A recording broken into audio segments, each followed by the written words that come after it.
평화를 빕니다. 안녕하세요. 안젤라입니다. 나는 죄에서 벗어날 수 없지만 그로 인해 주님께 의탁하며 산다면 누구보다 주님과 가까이 지낼 수 있습니다. 주님 앞에서 나의 죄를 속죄하고 주님의 사랑을 받아 다시 내 이웃에게 베푸는 그리스도인이 되야겠습니다. 그리고 주님께선 성령을 보내시어 우리를 죄로부터 보호해 주신다는 것에 감사드립니다. 주님께서 얼마나 나를 사랑하시는지 죄로부터 지켜주시려는 그 마음을 다 헤아릴 순 없지만 나는 오늘도 주님을 믿고 의지할 수 있다는 것, 나를 보호하시는 그 큰 힘이 있다는 것에 큰 힘을 받아 살아갈 수 있음에 감사, 또 감사를 드리게 됩니다. 주님께서 보내주신 강력한 보호자를 오늘도 모시고 그 힘으로 오늘을 이겨내며 하루를 보내야겠습니다. 5월 19일 부활 제6주간 화요일 복음. 내가 떠나지 않으면 보호자께서 너희에게 오지 않으신다.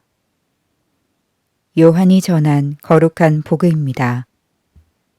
16장 5절에서 11절까지의 말씀입니다. 그때 예수님께서 제자들에게 말씀하셨다. 이제 나는 나를 보내신 분께 간다. 그런데도 어디로 가십니까? 하고 묻는 사람이 너희 가운데 아무도 없다. 오히려 내가 이 말을 하였기 때문에 너희 마음에 근심이 가득 찼다. 그러나 너희에게 진실을 말하는데 내가 떠나는 것이 너희에게 이롭다. 내가 떠나지 않으면 보호자께서 너희에게 오지 않으신다. 그러나 내가 가면 그분을 너희에게 보내겠다. 보호자께서 오시면 죄와 의로움과 심판에 관한 세상의 그릇된 생각을 밝히실 것이다.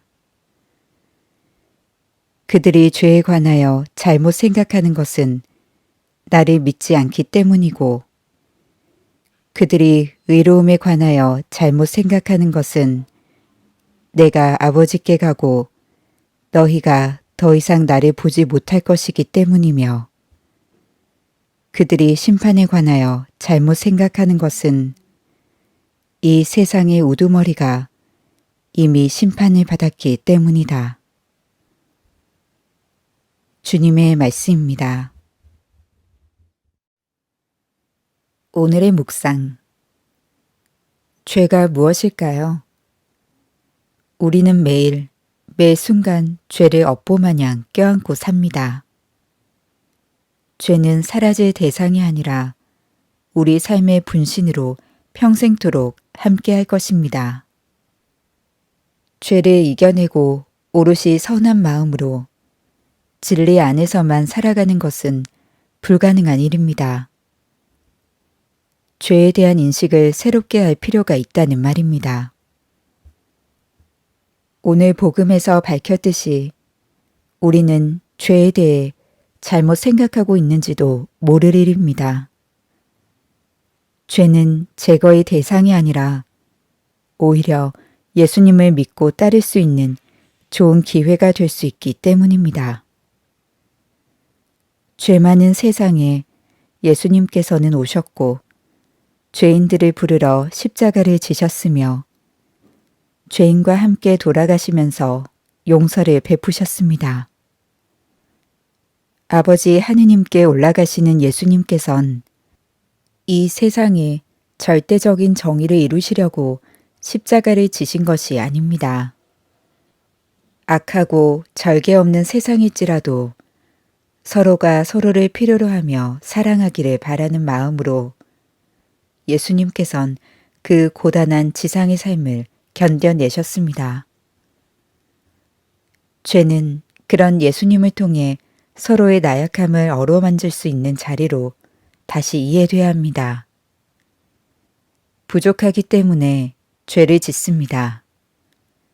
서로 심판하고 대적하는 것을 없애는 것이 죄를 없애는 것이며 서로의 장벽과 단절을 뛰어넘는 것이 의로움을 이루는 일입니다. 세상은 각자의 판단을 내세워 다투고 대립하는 데 익숙합니다. 그리스도인들은 서로의 벽을 허물고 서로를 함께 껴안는 것으로 세상을 바꾸어 나가는 사람들입니다. 예수님께서 그리하셨기 때문입니다. 그리스도는 우리의 평화이십니다. 그분께선 당신의 몸으로 유다인과 이민족을 하나로 만드시고 이 둘을 가르는 장벽인 적개심을 허무셨습니다. 내가 가면 그분을 너희에게 보내겠다. 내가 가면 그분을 너희에게 보내겠다. 내가 가면 그분을 너희에게 보내겠다.